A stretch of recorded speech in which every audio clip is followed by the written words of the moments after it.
Hey, ich bin's. In diesem Video zeige ich euch, wie ihr aus einem A4-Blatt ganz einfach und ganz schnell so ein Smartphone-Ständer, Handyständer falten könnt, der euer Handy perfekt aufrecht hält, auch wenn ihr es quer drauf legt, wenn ihr was gucken möchtet. Und ich würde sagen, los geht's.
Und schon ist das Ganze fertig.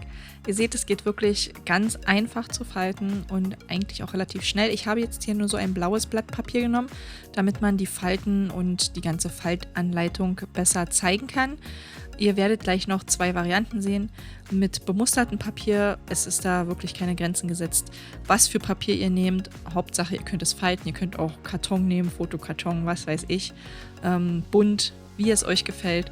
Und ich freue mich, wenn ihr mir einen Daumen nach oben gebt und wenn ihr meinen Kanal abonniert, damit ihr beim nächsten Video gleich mit dabei seid hier an meinem Schreibtisch und auch nichts verpasst.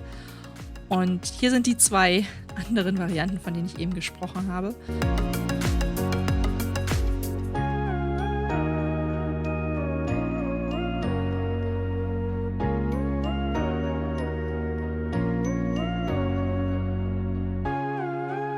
Ich hoffe, das Video hat euch gefallen und ihr seid auch beim nächsten Mal wieder dabei.